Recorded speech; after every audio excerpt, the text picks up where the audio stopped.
Okay, ready? Hello everyone! Happy New Year to everyone!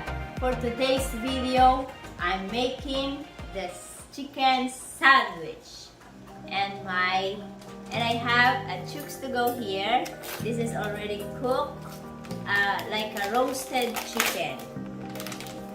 And this is the famous in the Philippines, the roasted chicken. They have a pepper and they have a sweet, and what else they have? They also have pork.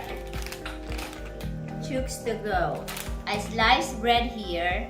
It's a white bread, and I have my sauce. I've just put on this jar. But I make it yesterday. This is a very hot sauce. This is a tomato and chili and a little bit of salt and a little bit of sugar, and then I cook it, and mayonnaise. So let's get it started. So first, I toast the sliced bread. Okay?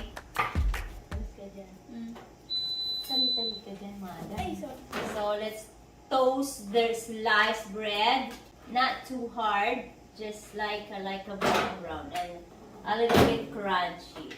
So while we are waiting for our sliced bread, and my hand is already clean and I wash it, then I put the chicken here,